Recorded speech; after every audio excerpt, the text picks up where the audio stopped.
मित्रांनो, मी प्राध्यापक डॉक्टर बाळासाहेब सुतार. आज आपण पंडिती वाङ्मयाचा परिचय करणार आहोत. संतांनी आत्मोद्धारासाठी भक्तीला प्राधान्य दिले. संसाराची आसक्ती न धरता परमेश्वरास शरण जावे, त्याचे नामस्मरण करावे अशी शिकवण दिली. ज्ञानेशांची ओवी, नामयांचे, तुकोबांचे, जनाईचे अभंग, सर्वच संतमेळ्याची कविता ही निवृत्तीला प्राधान्य देणारी व भक्तीचा पाया मानणारी होती. पंडितांनी महाकाव्याचा आदर्श डोळ्यासमोर ठेवून पांडित्य प्रदर्शनासाठी संस्कृत प्रचूर रचना केल्या. शृंगाराला रसराज मानले.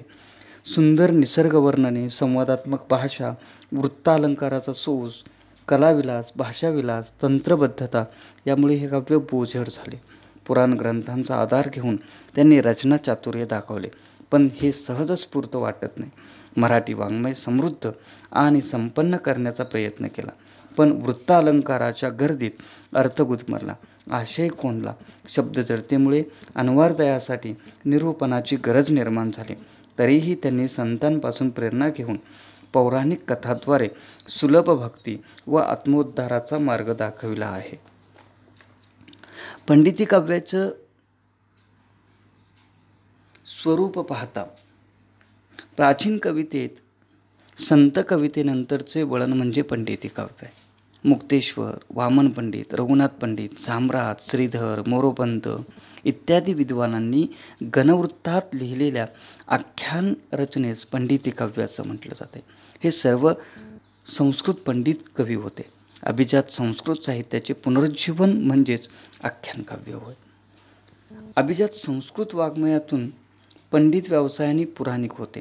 बहुतेकांना राजाश्रय होता. भरपूर स्वास्थ्य आणि समाधान होते. उत्पन्नता होते. रसिकता हा त्यांचा अंगभूत गुण होता. त्यांनी रामायण आणि महाभारत या महाकाव्याबरोबरच भागवत पुराण, रघुवंश, कुमारसंभव, हनुमान नाटक आणि शाकुंतल या काव्य आणि नाट्यकृतीतून आपल्या विषयांची निवड केली. डौलदार भाषा काव्यलेखनासाठी आणि पांडित्य प्रदर्शनासाठी त्यांनी डौलदार भाषेचा अवलंब केला. त्यामुळे तंत्रबद्ध भाषा वापरून आपली विद्वत्ता त्यांनी दाखवली. रसाविष्कार पंडित कवींनी शृंगार मुख्य नवही रसमूर्तिमंत त्यांनी शृंगाराला मुख्य स्थान दिले. पांडित्य प्रदर्शनाच्या हौस पंडितांनी टीकाग्रंथ व आख्यान काव्य लिहिली. पुराणाचा आधार घेऊन स्वतंत्र रचना केल्या, पण केवळ आपल्या नावलौकिक व्हावा, आपण मोठे विद्वज्जन आहोत असा डांगोरा पिटला जावा, लोकाश्रय व राजाश्रय मिळावा या प्रेरणेतून काव्यलेखन केले. मराठीला नटविण्याची ओढ संस्कृत महाकाव्याचा आदर्श पंडितांच्या समोर होता. म्हणून त्यांनी संस्कृतप्रमाणे शब्द, अलंकार, वृत्ते, वाङ्मयीन संकेत, सामाजिक रचना, कलात्मक निवेदन मराठीत आणले. वृत्त अलंकाराची रेलचल आपले काव्य सुंदर आणि आकर्षक करण्याकडे त्यांचा कल होता. त्यासाठी त्यांनी विविध वृत्ते हाताळली. अलंकाराचा हव्यास धरला. संस्कृतातील अलंकाराचे वैभव वृत्तरचना मराठीच प्राप्त करून देण्याचे श्रेय पंडितांचेच आहे. अक्षरगण वृत्त अलंकार यांची रेलचल हे या काव्याचं वैशिष्ट्य आहे.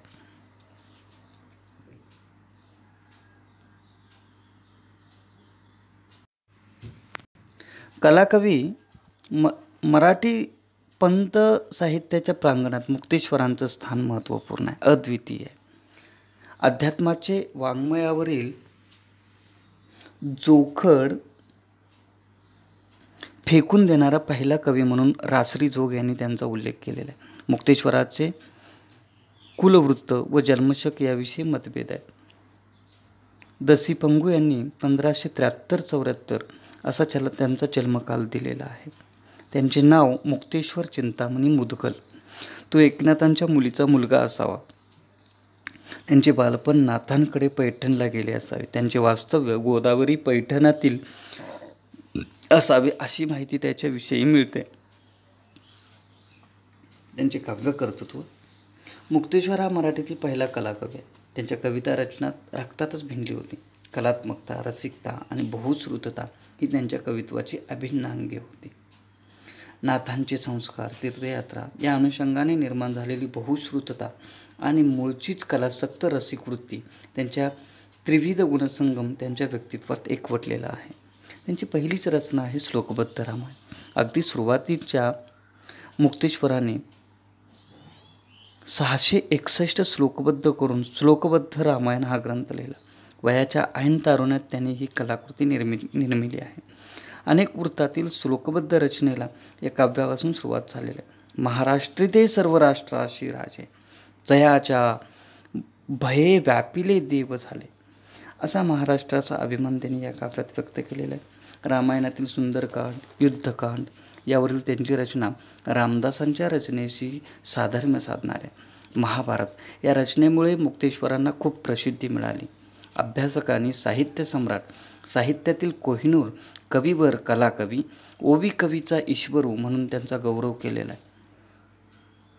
महाभारतातील उत्कट, समरप्रसंग, घटनाप्रसंग यांच्यावर त्यांनी प्रतिभेचा आपला विलास चढवलेला आहे. गुरुवर्णन, श्रोतृवर्गाला वंदन, स्तुती, महाराष्ट्र व मराठीचा अभिमान अभिव्यक्त झालेला आहे. संस्कृत प्राकृत असा वाद न घालता त्यातील गंगोदक तेवढे घ्या असे त्यांनी सूचित केलेले आहे. दुष्यंत शकुंतलाख्यान, ययात्याख्यान, नलदमयंत्याख्यान, सावित्र्याख्यान, जरासंध वध, प्रसंगवर्णने, प्रसंग निर्मिती, जिवंत व्यक्तिचित्रे, निसर्ग वर्णने, तत्कालीन सामाजिक स्थिती, क्रीडा प्रकार, खाद्यपदार्थ यातून त्यांच्या मराठी मनाची साक्ष पटते. सामाजिक नीतिमूल्यांचे धडेही आपल्या ते कथानिवेदनातून देत असतात.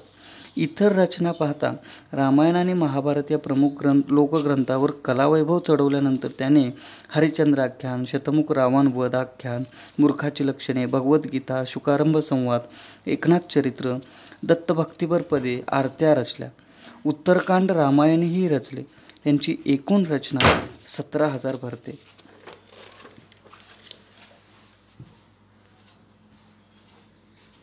आख्यान कवी रघुनाथ पंडित. मराठीत आख्यान काव्याची सुरुवात संत एकनाथाने केली. रुक्मिणी स्वयंवर हे काव्य त्यांनी लिहिलेलं आहे. पौराणिक निवेदन, भक्तिविषयी जिव्हाळा, आध्यात्मिक रूपकवे, महाकाव्याचा आदर्श, भाषेचा डौल, संस्कृत प्रचुर रचना, वृत्तालंकाराचा अभ्यास, कलादृष्टी, रसपरिपोष ही या काव्याची वैशिष्ट्ये जाणवतात. रघुनाथ पंडितांनी पंडिती कवीच्या संप्रदायात रघुनाथ पंडित यांनी स्थान महत्त्वपूर्ण आहे. रघुनाथ पंडित व त्याचा स्थलकाल याविषयी संशोधकात मतभेद आहेत. शिवरायांच्या अष्टप्रधान मंडळातील न्यायशास्त्री पंडितराव हा रघुनाथ पंडित असावा असे अकाप्रियोळकर म्हणतात. तर तो राज्यव्यवहार कोशकार रघुनाथ नारायण हनुमंते असावा असे मत दसी पंगू यांनी मांडलेले आहे. रघुनाथ पंडितांची काव्यरचना पाहताना रघुनाथ पंडितांनी रामदास वर्णन, गजेंद्र मोक्षाने दमयंती स्वयंवर अशी मोजकीच काव्यरचना केलेली आहे. रामदास वर्णनामध्ये रघुनाथ पंडित समर्थ भक्त होते, त्यामुळेच त्यांनी रामदास वर्णन नावाचा ग्रंथ लिहिला. वसंत तिलिका या वृत्तात त्यांचे लेखन झालेले आहे. तो 11 श्लोक आहे. रामदासांची गिरीभ्रमणाचा छंद, त्यांच्या कपाळावरील आळू व नेहमीच कागद व लेखणी दौत बरोबर ठेवण्याची त्यांची सवय यांचा उहापोह या काव्यात आहे. गजेंद्र मोक्ष हे विविध वृत्तातील प्रकरण त्यांनी लिहिलेलं आहे. भागवतातील आख्यानावर आधारलेले हे 58 श्लोकांचे आहे. तिसरा ग्रंथ आहे दमयंती स्वयंवर. श्रीहर्ष या कवीच्या संस्कृत पंचकाव्यात मोडणाऱ्या नैषध चरित्राच्या आधाराने रचलेले हे स्वतंत्र असं काव्य आहे. मुळातील 14 सर्ग आणि 1750 श्लोकांची विस्तृत कथा कवीने 254 श्लोकात आटोपशीर मर्यादेत आणलेली आहे.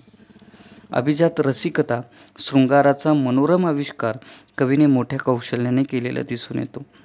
हंसाची व्यक्तिरेखा कवीच्या प्रतिभेचा अपूर्व विलास आहे. रचना चातुर्य, भाषा सौंदर्य आणि मार्मिक संवाद त्यामुळे हे मराठीतील उत्कृष्ट खंडकाव्य बनलेलं आहे. रघुनाथांची विविध वृत्ता अलंकाराचा वापर करून आपली काव्यवृत्ती काव्यगुणांनी सरस बनवली. दमयंती स्वयंवरासारखे नितांत रमणीय काव्य त्यांनी रचलेले दिसून येते. कवी वामन पंडित. वामन पंडितांच्या सुश्लोक वामनाचा यमक्या वामन म्हणून वामन पंडितांना ओळखले जाते. त्यांचा जन्म इसवी सन 1608 झाला. वामन एक की अनेक याबाबत अभ्यासकांच्यात मतभेद आहेत.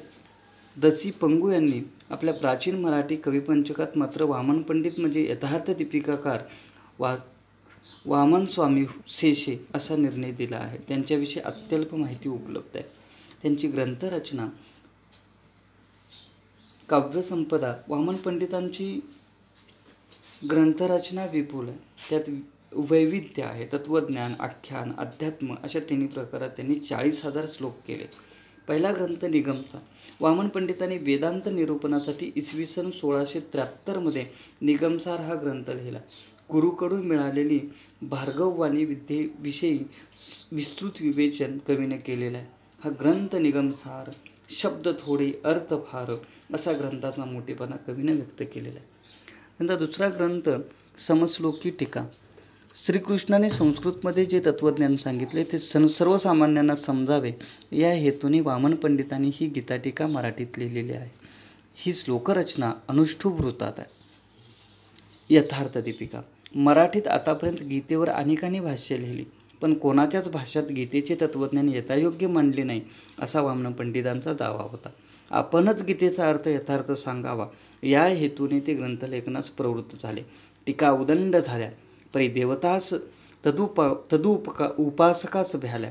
भावार्थ यथार्थ अर्थ नाही बोलिल्या, तैसे नव्हे ही टीका असा इतर भाष्यकारांचा उपहास त्यांनी केलेला आहे.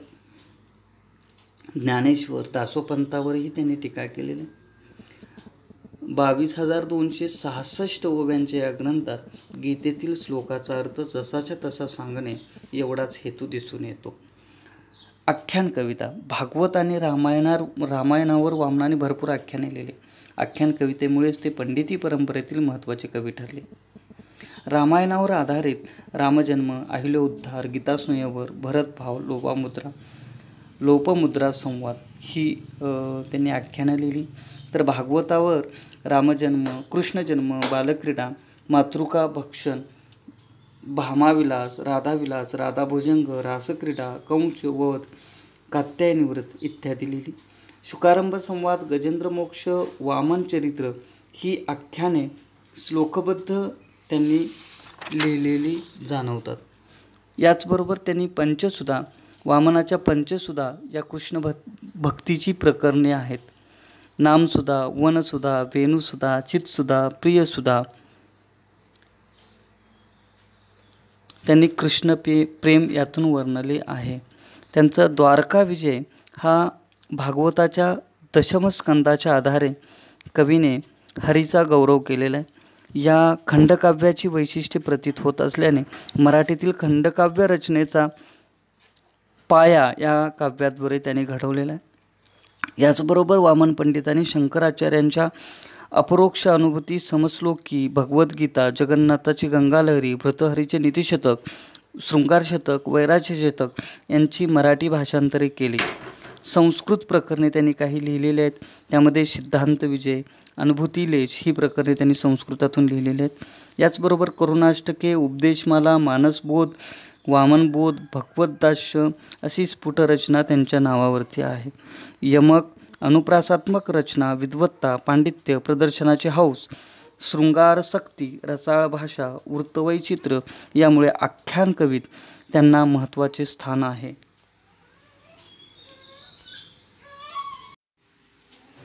लोकप्रिय पंडित कवी म्हणून श्रीधरांची ओळख आहे. पंडिती परंपरेतील एक लोकप्रिय कवी म्हणून श्रीधरस्वामी ब्रह्मानंद नाझरेकर यांना ओळखले जाते. ग्रंथलेखनाचा वारसा त्यांना वडील ब्रह्मानंदांच्याकडून मिळाला. त्याचे घराणे धार्मिक व सदाचारणी होते. श्रीधरांनी आपल्या ग्रंथातून धर्मग्रंथांचे सखोल वाचन त्यांनी केले होते. त्यांनी अफाट ग्रंथरचना केली. वाचकाला चटकन आपलेसे करण्याचे सामर्थ्य त्यांच्या ग्रंथरचनेत आहे. श्रीधरांनी हरिविजय, रामविजय, पांडवप्रताप, शिवलीलामृत हे महत्त्वपूर्ण ग्रंथ लिहिलेले आहेत. हरिविजय हा ग्रंथ श्रीकृष्ण भक्तीने प्रेरित होऊन इसवी सन 1702 लिहिला. भागवताच्या दशमस्कंद, हरिवंश, पद्मपुराण, नारदपुराण यांचा त्यांना आधार घेऊन श्रीकृष्ण जीवनातील मनोवेदिक प्रसंगाचे चित्रण कवीने या ग्रंथात केलेलं आहे. रामविजय हाही श्रीधरांच्या लेखनाचा मुख्य विषय. इसवी सन 1703 9174 ओव्यांचा हा ग्रंथ सिद्ध झाला. रावणाच्या राज्याचा विनाश करून रामाने मिळवलेल्या अभूतपूर्व विजयाचे वर्णन असे या ग्रंथाचं स्वरूप आहे. या ग्रंथलेखन पूर्णत्वासाठी कवीने उपमा दृष्टांताचा वापर, साधी व ओघवती भाषा, श्रीधरांचा प्रेमळ आणि प्रसन्न दृष्टिकोन यामुळे हा ग्रंथ मनोवेधक होतो. श्रीराम विजयाचे एक आवर्तन करी संपूर्ण पापाचे दहन अशी फलश्रुतीही शेवटी कवीने सांगितली आहे. पांडव प्रताप. महाभारतातील पांडव कथेने श्रीधरास आकर्षित करून घेतले. पांडव प्रताप ग्रंथ सुंदर सकळ साहित्याचे भांडार अशी आपल्या ग्रंथाची कवीने ओळख करून दिली आहे. क्षात्रधर्माची ओळख करून देण्याच्या दृष्टिकोनातून या ग्रंथाची निर्मिती झाली असून या कवी उत्साही आहे. 1712 या ग्रंथाचे लेखन झाले असून 64 अध्यायाद्वारे त्यांनी याची रचना केलेली आहे. पंढरपूर क्षेत्री याचे लेखन झाले आहे. उत्कृष्ट चित्रे, कारुण्य, वीररसाचा आविष्कार यामुळे हा ग्रंथ उत्तम बनला आहे. शिवलीला अमृत. इसवी सन 1712 स्कंद पुराणाचा आधार घेऊन श्रीधराने हा ग्रंथ रचला. या ग्रंथाच्या श्रवणपठणाने पातके नष्ट होतील, अपार आयुष्य, आरोग्य, संतती व संपत्ती मिळेल असे तो म्हणतो. तसेच ओम नमः शिवाय हा मंत्र दुःख, भय, शोक, काम, क्रोध यांचा संहारक व मानवजातीसाठी तारक असल्याची ग्वाहीही देतो.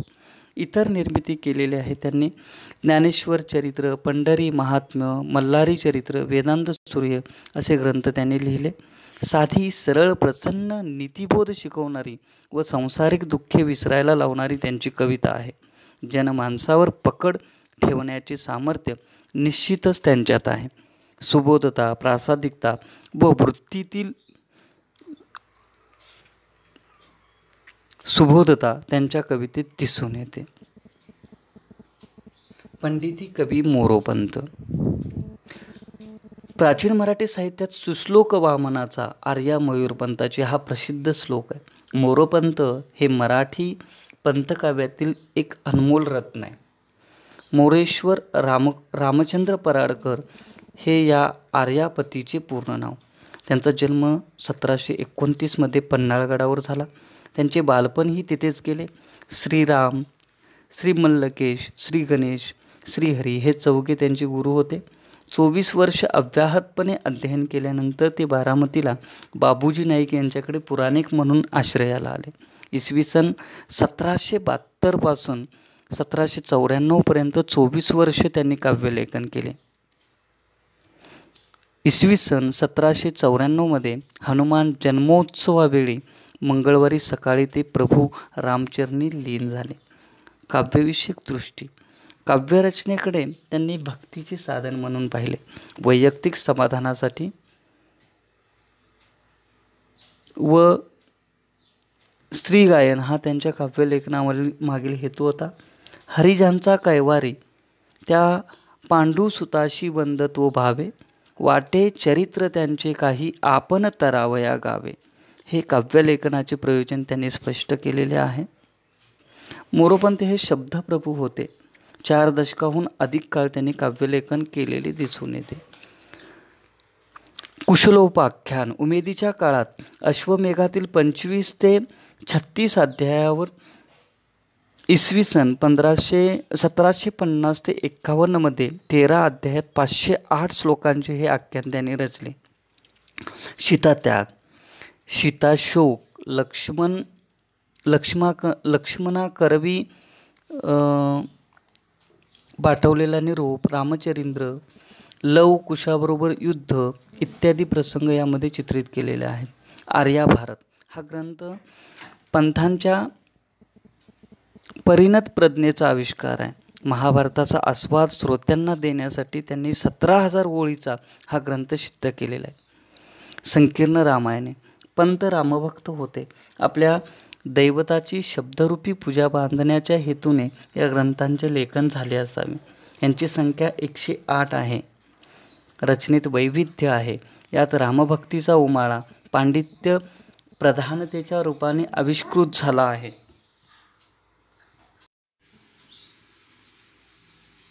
याचबरोबर त्यांनी कृष्णविजय काही स्फुट रचनाही केलेली आहे. त्याच्यामध्ये आर्या केकावली, संशय रत्नावली, नामसुधा चषक, नाम रसायन, त्याचबरोबर स्त्रीगीतेसुद्धा त्यांनी काही लिहिलेले आहेत.